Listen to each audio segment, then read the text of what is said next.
Carnaval é do diabo ou é uma oportunidade para ganhar almas? Pastor pode desejar feliz carnaval? Pastor pode estar em evento para Iemanjá e evangelizar com bateria no meio da folia. É estratégia ou é mistura? Nos últimos dias, vídeos viralizaram nas redes sociais. De um lado, um pastor dizendo que o carnaval não é do demônio, mas dos cariocas. De outro lado, um pastor defendendo o evangelismo estratégico no meio do carnaval. E também há aqueles que afirmam: o Espírito Santo não leva ninguém para esse ambiente. E agora eu te pergunto, à luz da Bíblia, quem está certo? Hoje nós vamos analisar isso com a palavra de Deus, sem emoção, sem fanatismo, apenas Bíblia. Vamos começar com algo muito sério: participação em celebrações dedicadas a outras divindades. Boa noite a todos e todas, a paz do Senhor Jesus e feliz carnaval.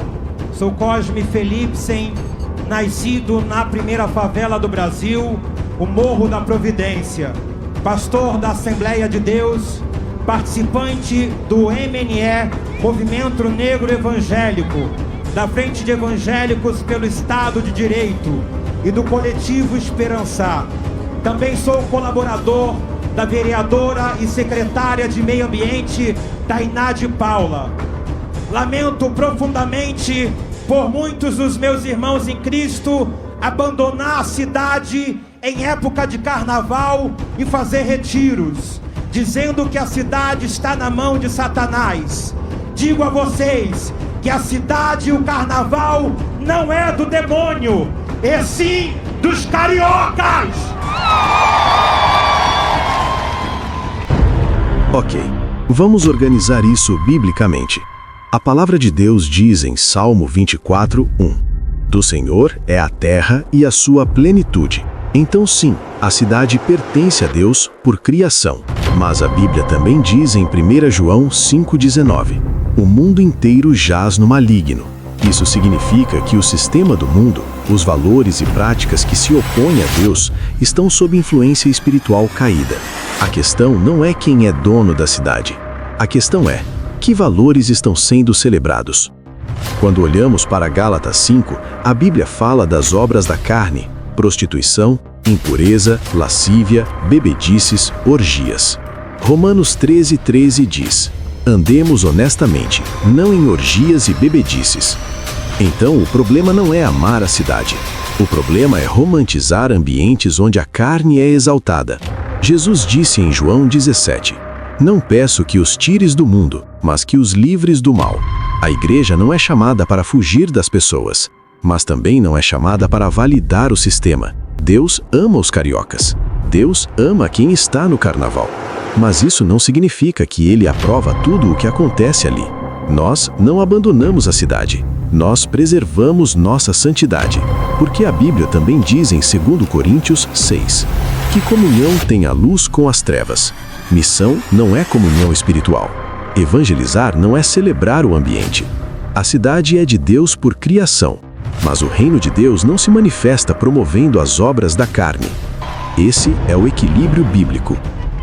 E de todos que amam a vida, demônio não é sambá, demônio é a fome que muitas famílias ainda passam na nossa cidade, enquanto grandes igrejas continuam enriquecendo seus pastores, que também podem ser chamados de falsos profetas e usurpadores da fé.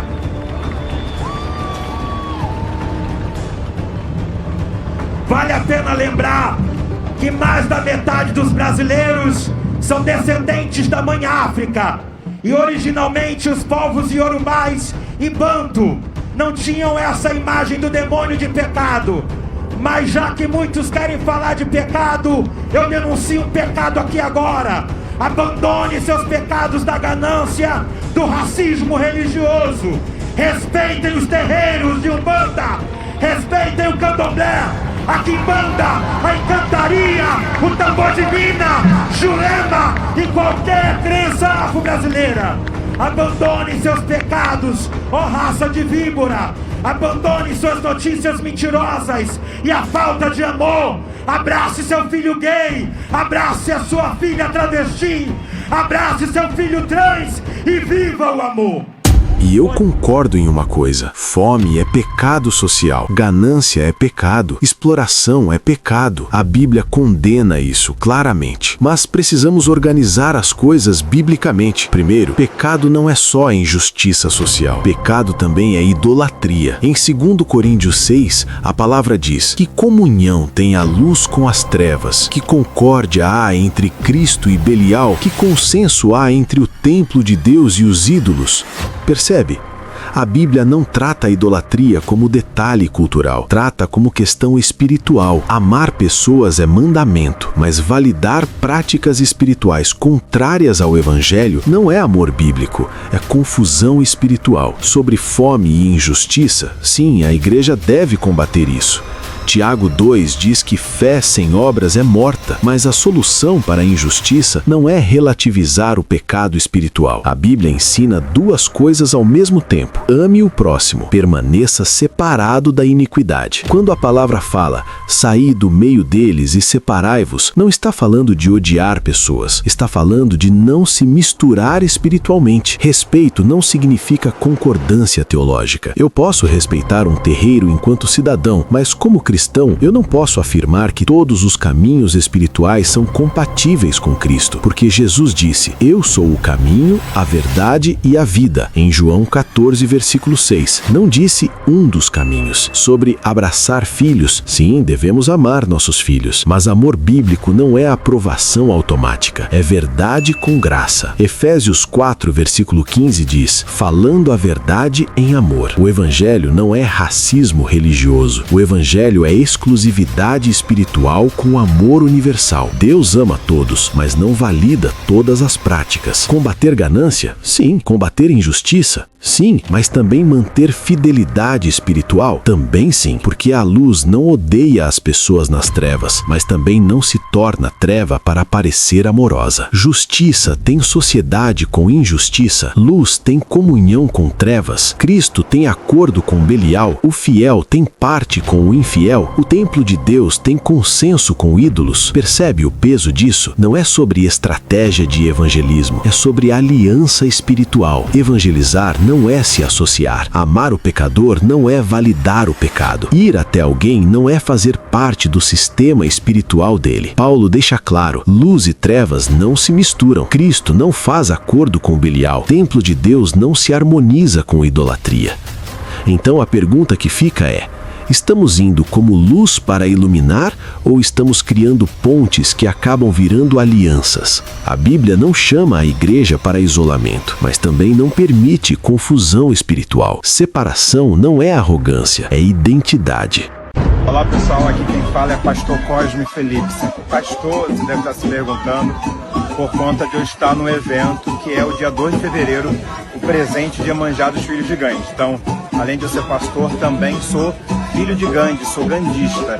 E o Afoxé Cultural Filhos de Gandhi, aqui do Rio de Janeiro, também entrega presente todo dia 2 de fevereiro. Então venho aqui entregar também o presente para Iemanjá, saudando a ancestralidade do nosso povo africano. Queira você ou não, você sendo uma pessoa negra, você sendo uma pessoa descendente da mãe África, nós temos a nossa ancestralidade.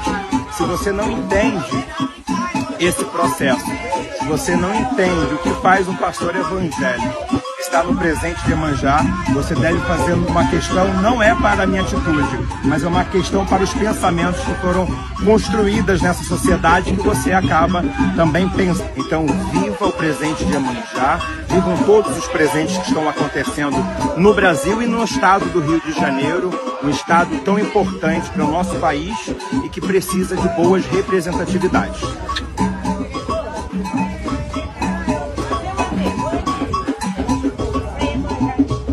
Bom, meus irmãos, esse assunto é delicado e escandaliza as nossas igrejas e precisamos separar o joio do trigo. E vou falar algo com muita clareza. Não se trata de cultura, não se trata de etnia, não se trata de ancestralidade africana. Trata-se de fidelidade espiritual. Quando um pastor diz que está indo entregar presentes a Iemanjá, ainda que em nome de ancestralidade, nós precisamos responder com a palavra de Deus. A Bíblia é clara. Êxodo 10:23 diz: Não terás outros deuses diante de mim. 1 Coríntios 10:20 diz: As coisas que os gentios sacrificam, as sacrificam aos demônios, e não a Deus, e eu não quero que sejais participantes com os demônios. Isso é muito sério. Paulo não diz que é apenas cultura. Ele diz que há realidade espiritual por trás do culto. Não é questão de racismo religioso, é questão de exclusividade espiritual. A fé cristã é exclusiva. Jesus disse: Eu sou o caminho, a verdade e a vida. Ninguém vem ao Pai senão por mim. Não é um dos caminhos, é o caminho. Honrar a história do povo africano é justo. Respeitar pessoas é mandamento. Mas participar de ato religioso dedicado a outra entidade espiritual não é contextualização, é sincretismo. Deus ama todos os povos, mas Deus não divide sua glória. Ancestralidade cultural é uma coisa, aliança espiritual é outra. O cristão pode respeitar um terreiro como cidadão, mas não pode prestar culto ali como ministro do evangelho, porque missão não é participação. Evangelizar não é celebrar outro altar. E isso não é ódio, isso é fidelidade. Misturar os dois gera confusão. O problema não é ser descendente africano. O problema é vincular identidade cristã a outro sistema espiritual. Então nós já vimos que mistura espiritual não é contextualização. Agora precisamos analisar o outro lado da discussão. Quando o pastor Silas Malafaia defende o evangelismo no carnaval, ele está sendo estratégico como Paulo ou existe algum risco nessa abordagem? Vamos analisar à luz da Bíblia. Você vê uma palhinha do que acontece lá. Enquanto vocês, gente aí que tá falando, tá com a TV ligada, né? Tá vendo o carnaval em Barudo?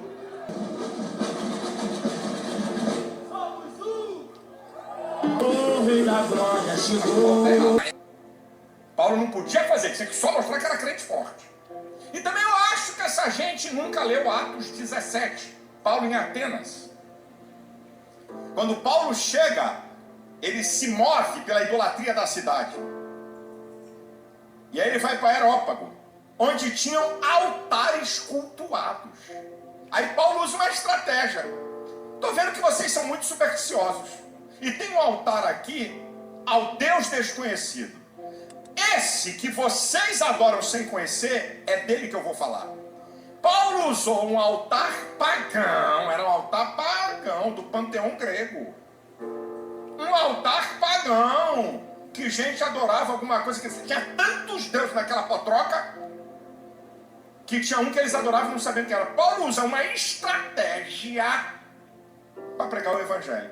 Então, por linguarudo, você aí que está com a bunda sentada, antes de escrever qualquer besteira, vou te ajudar para você não pecar. Tá?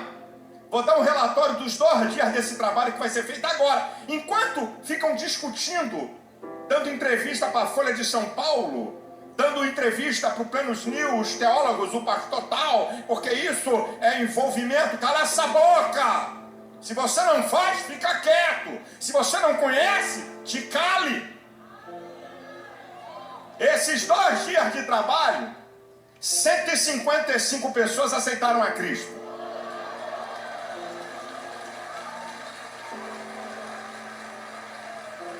225 crianças alcançadas com a palavra de Deus. Vai continuar falando? Vai continuar dizendo bobagem? Então venho para outra. Eu estou desafiando quem é que vai me provar qual é o ritmo de Deus. Eu não conheço o ritmo de Deus. Não existe ritmo de Deus, nem ritmo do diabo. É quem usa que determina. Uma música pode servir para a glória de Deus, notas musicais sendo compostas para a glória de Deus e notas musicais sendo compostas para o louvor de Satanás. Não é nem para cá. Antes mesmo de entrar nos textos que ele citou, existe um ponto que precisa ser estabelecido. A cultura não governa a igreja. É a igreja que confronta e transforma a cultura. Quando elementos diretamente associados ao carnaval são trazidos para dentro do ambiente de culto, o problema já começa aí, porque o culto não é um laboratório cultural. O culto é separado, é santo, é consagrado. A Bíblia nunca mostra Deus se adaptando à cultura para ser aceito. Pelo contrário, sempre foi a cultura que precisou se dobrar diante da santidade de Deus. Agora, vamos analisar os textos que foram usados. Ele cita 1 Coríntios 9, quando Paulo diz: "Fiz-me de tudo para com todos, a fim de ganhar alguns." Sim, Paulo disse isso. Mas o que significa fazer-se de tudo? Paulo nunca participou de idolatria para ganhar idólatras. Nunca pecou para alcançar pecadores. Nunca trouxe práticas pagãs para dentro da igreja. Ele adaptava sua abordagem, não a sua santidade. Ele contextualizava a linguagem, não o altar. Depois, ele cita Atos 17, dizendo que Paulo usou o altar ao Deus desconhecido como estratégia. Mas observe o texto com atenção. Paulo não cultuou no altar. Paulo não legitimou o altar. Paulo não levou o altar para dentro da igreja. Ele usou aquele cenário para confrontar a idolatria e chamar ao arrependimento. Há uma diferença enorme entre usar um ponto cultural como ponte e incorporar o símbolo cultural dentro do culto. Em seguida, vem o argumento do ritmo. Não existe ritmo de Deus ou do diabo. É quem usa que determina. É verdade que notas musicais são neutras, mas o contexto nunca é neutro. A Bíblia diz em Romanos 12, 2, para não nos conformarmos com este século, e em 2 Coríntios 6, 17, saí do meio deles e separem-se. O problema não é o instrumento em si, o problema é o que ele representa dentro daquele contexto. E então vem o argumento dos resultados. 155 pessoas aceitaram a Cristo. Nós nos alegramos por cada vida, sempre. Mas a pergunta bíblica não é apenas quantos vieram. A pergunta é: o método permanece fiel ao padrão das Escrituras? Porque na Bíblia, Deus nunca precisou diluir santidade para produzir fruto. Então, o ponto aqui não é atacar homem nenhum, é perguntar com temor: estamos indo ao mundo para alcançar? Ou estamos permitindo que o mundo entre no altar? Cultura nenhuma se sobrepõe ao reino. O reino é que transforma a cultura.